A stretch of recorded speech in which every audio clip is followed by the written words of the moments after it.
सभी को मेरा प्यार भरा नमस्कार। और कैसे आप सभी लोग, उम्मीद है अच्छे होंगे। और काफ़ी लंबे समय बाद मैं ये वीडियो बना रहा हूँ, ठीक है क्या।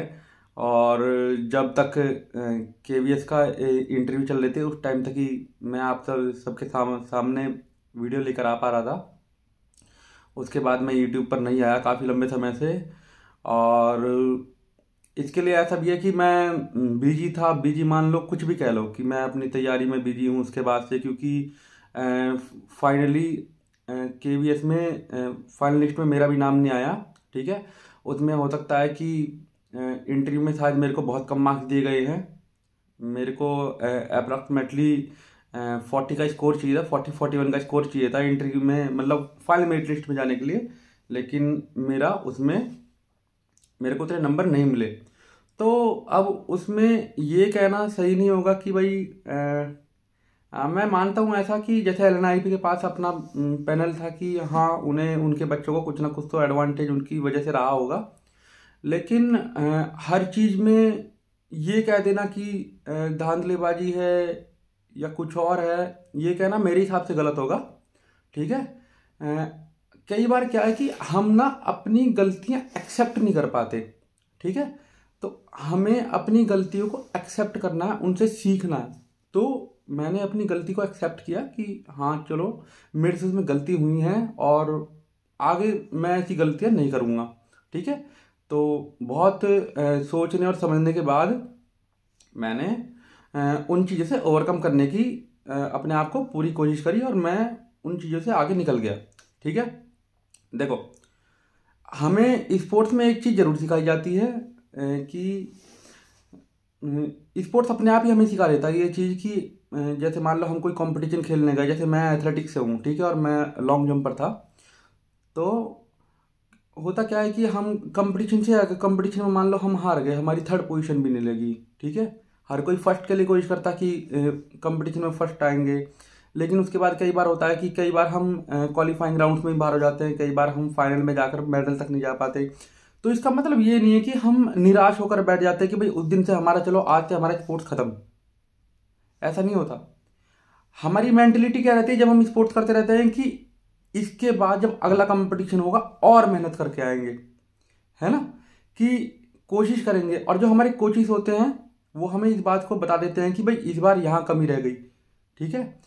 कि भाई जैसे मान लो एथलेटिक्स है कि इसमें कि भाई स्पीड में या तुम्हारी रिदम अच्छे से मेंटेन नहीं हो पाई, या फिर बहुत सारे ऐसे कारण हो सकते हैं जब परफॉर्मेंस अच्छी नहीं आती।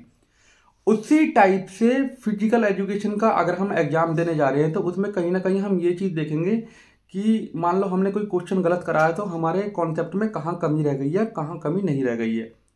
तो अगर आप समझदारी की बात करेंगे तो समझदारी यही है कि गलतियां निकालो कि पहले क्या हुआ, पहले हमसे क्या गलती हुई थी, और उन गलतियों से बाहर निकलने की हमें कोशिश करनी है, ठीक है। जीवन में बहुत सारे मौके हैं कि जैसे जो भाई मेरे केवीएस में सफल नहीं हो पाए, मैं यही कहूँगा कि जीवन में भी बहुत मौके मिलने वाले हैं, ठीक है। तो हमें उनकी तरफ लगातार हमें अपने प्रयासों को जारी रखना है, ठीक है। जैसे मैं आपको बताता हूँ कि जैसे मैं जॉब भी करता हूँ, ठीक है। तो जॉब के साथ साथ मुझे टाइम निकालने में बड़ी परेशानी होती है। आपको मैं एक चीज़ दिखाता हूँ, देखो, ठीक है। देखो, मैं सुबह आ गया था 5 बजे, 4:50 के आसपास आ गया था, और अभी 5:55 हो रहे हैं, 6 बजने वाले हैं। और देखो ये सुबह का हाल है लाइब्रेरी का, ठीक है। देखो लाइब्रेरी में कोई भी नहीं बैठा हुआ, ठीक है। अब यहां से मतलब मेरा ये नहीं है कि अकेले में बैठ के पढ़ना है या समथिंग, ठीक है। कहने का मतलब यह है कि जब जैसा समय मिले आपको पढ़ना है, समय की परवाह नहीं करनी है, ठीक है। और अच्छे तरीके से, अच्छे ढंग से पढ़ना है, उस हिसाब से पढ़ना है कि कंपटीशन में क्या आ रहा है। अच्छी बुक्स को रेफर करना है। देखो मैं बताता हूँ आपको मैं कौन सी पढ़ रहा हूँ अभी, ठीक है। ये देखो, ये प्रोफेसर एम एल कमलेश की बुक आती है, वॉल्यूम 1, वॉल्यूम 2 और वॉल्यूम 3 के, ठीक है। तो उसका ये हिंदी का संस्करण है, ठीक है। तो मैं इसे पढ़ रहा हूँ अभी, क्योंकि मुझे ऐसा लगा कि जब मैं दूसरी किताबें पढ़ रहा था, ठीक है, तो उसमें कहीं ना कहीं मेरे को मतलब मैं सारे कॉन्सेप्ट बहुत ढंग से नहीं समझ पा रहा था। ठीक है, मैं आपको बताता हूँ। जैसे एक किताब होती है, इंग्लिश में आती है, फिजिकल एजुकेशन यूनिवर्स। ठीक है, वो किताब आपको कंपटीशन में एक हद तक स्कोर करा सकती है, आपकी अंडरस्टैंडिंग को नहीं बढ़ा सकती। बहुत ज़्यादा अंडरस्टैंडिंग को आपको वो नहीं बढ़ा सकती। आप सिर्फ उस एक बुक के माध्यम से नहीं जा सकते। दूसरी होती है प्रोफेसर सामनारायण की किताब। ठीक है, जो हिंदी माध्यम में आती है। मैं मानता हूँ कि अपने आप में वो बहुत ही बेहतरीन किताब है, नो डाउट। उसे पढ़कर कोई भी टीजीटी का कंपटीशन क्लियर कर सकता है अगर उसे बहुत अच्छे से पढ़ा हुआ हो। ठीक है, लेकिन एक्चुअली में मैंने अभी तक अभी फर्स्ट टाइम जो दिसंबर वाला हुआ है, अभी जो दिसंबर में गया है, फर्स्ट टाइम मैंने नेट का एग्जाम दिया। ठीक है, तो उसमें अब ये मान के चलो, रिसर्च मैंने पढ़ी नहीं थी एमपीएड में। जब मैं एमपीएड कर रहा था तो मैंने थोड़ी बहुत रिसर्च, मैंने बस ऐसी रट्टा लगा लिया था एग्जाम का। उस टाइम की एग्जाम को क्लियर करने के लिए, एक जैसे मॉडल टेस्ट पेपर आते हैं ना, उसी टाइप से मैंने उस टाइम उसको पढ़ा था। लेकिन अब जब मैं एग्जाम देने गया तो मैं सिर्फ 128 का स्कोर कर पाया। ठीक है, नॉर्मली आप देखेंगे 300 में से सिर्फ और सिर्फ 128 का स्कोर कर पाया मैं। और उसमें से भी मेरा जो मैक्सिमम स्कोर था वो पेपर 2 में ही था।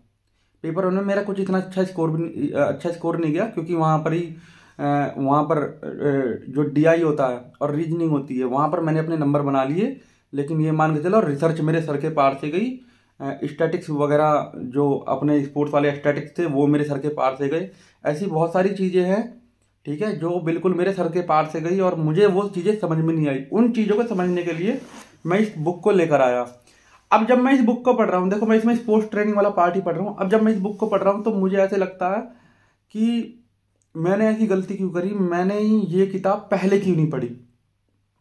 ठीक है, अगर आपके अंदर थोड़ा सा पेशेंस है तो मैं आपको ये सलाह दूंगा, अगर आप हिंदी मीडियम से हैं तो भी इस बुक को हिंदी मीडियम में मंगा सकते हैं। इंग्लिश मीडियम में है तो भी आप इंग्लिश बुक को इंग्लिश मीडियम से में मंगा सकते हो और आप इसे पढ़ सकते हो।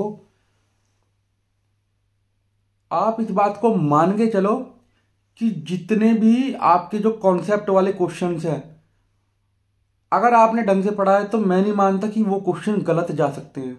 मैं नहीं मानता कि वो क्वेश्चन गलत जा सकते हैं।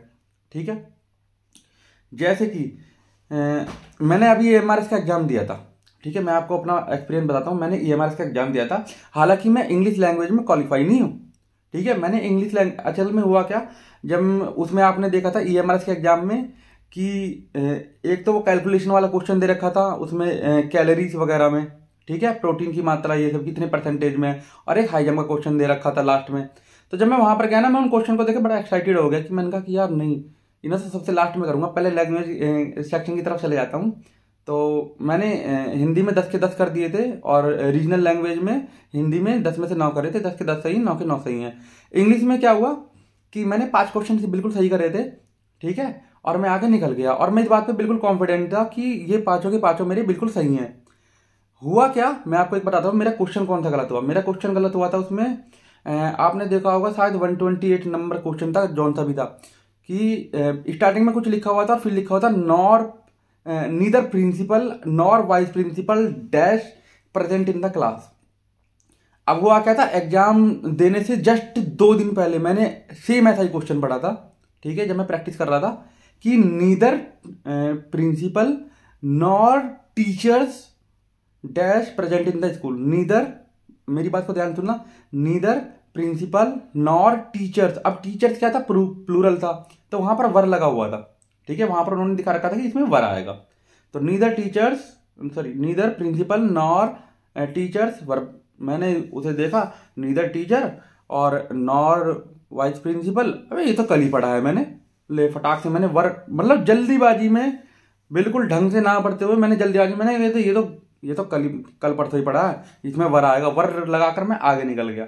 ठीक है, और 5 क्वेश्चन मैंने करे थे। फिर मैंने कहा कि क्यों जबरदस्ती की मैं पंगा करूं। ठीक है, कभी पता चला उल्टे लेने के देने पड़ गए। इंग्लिश मेरी खैर काफ़ी इतनी अच्छी नहीं है और मैं वहां से आगे निकल गया। ठीक है, अब जब मैं घर आया तब मुझे पता चला, ऐसे ही देखने लग गया। मैंने अपने दोस्त को दिखाया कि ये ले पेपर देख ले, जो वो देकर नहीं आया था। तो बोलने लग गया कि भाई आप एक चीज़ गलत करके आ गए। मैंने कहा क्या कह रहा है बे, कह रहे इंग्लिश में। मैंने कहा क्या कह रहा है? कह रहे कि ये टीचर्स वाला है ना, मतलब वाइस प्रिंसिपल वाला, इसमें वो आ जाएगा। फिर मैंने इसे बहुत ध्यान से पढ़ा, मैंने कहा अरे यार ये मैं क्या गलती कर गया। ठीक है, तो वहाँ मेरे से ये गलती हो गई। ठीक है, ये होता है कि एग्जाम में कई बार हम जानते हुए भी कई कुछ क्वेश्चन हम गलत कर देते हैं। ठीक है, अब खैर ये तो मुद्दा नहीं था। ठीक है, मैं आपको बताता हूँ जो उसके कंपटीशन वाला पार्ट है। ठीक है, उसमें 80 क्वेश्चन थे, 80 में से मेरे 57 बिल्कुल सही हैं। ठीक है, और मैं इतना मानता हूं कि मैं वो तभी कर पाया जब मेरे कॉन्सेप्ट बहुत हद तक क्लियर थे। इसी वजह से मैं उतने क्वेश्चन तक जा पाया। जब तक मैं केवीएस का एग्जाम देने गया था, मैं केवीएस का एग्जाम एक बुक को पढ़ के देकर गया था सिर्फ और सिर्फ। उस टाइम मेरे पास बिल्कुल समय नहीं था, 1 महीने बच रहा था। मैं पहले से तैयारी नहीं कर रहा था। वो एक बुक आती है उसकी यूथ कंपटीशन टाइम की, हिंदी में ऑब्जेक्टिव्स आती है। ठीक है, यूथ कंपटीशन टाइम्स की, उसमें राजस्थान, हरियाणा का तो पता नहीं मुझे, राजस्थान, यूपी, टीजीटी, पीजीटी और DSSS, KVS, NVS, UGC NET के सारे प्रीवियस ईयर क्वेश्चन दे रखे थे उसमें। मैं उन सब का एक एक डिटेल में रट्टा लगा के गया था उस टाइम पर। मैं रट्टे की बात कर रहा हूँ, मैं रट्टा लगा के गया था हर चीज़ का कि ये मेरे को। ठीक है, और उनमें से कुछ चीज़ें थी जो मेरे को कॉन्सेप्टली क्लियर थी, क्योंकि मैं आईसीएसई बोर्ड में लगातार मैं पढ़ा रहा हूँ बच्चों को। तो उसमें होता क्या है कि हमारी 9th क्लास में जो पहले 5 चैप्टर हैं फिजिकल एजुकेशन में, पहले 5 थ्योरी के हैं, 5 और 9 स्पोर्ट्स के हैं। तो उन 5 में से पहला है स्केलेटल, दूसरा रेस्पिरेटरी, तीसरा मस्कुलर, चौथा है सर्कुलेटरी और 5वां है डाइजेस्टिव। ठीक है, तो ये पार्ट जो सर्कुलेटरी वगैरह का था, ये तो मेरे को पहले से ही क्लियर था। इसमें मेरे को ना तो पढ़ने की जरूरत थी, ना किसी टाइप के रट्टे लगाने की जरूरत थी। ठीक है, उस टाइम मेरा स्कोर 100 में से 60 आया था। फिर मेरे को लगा कि नहीं, अब कॉन्सेप्ट की तरफ जाने पर ध्यान देना चाहिए।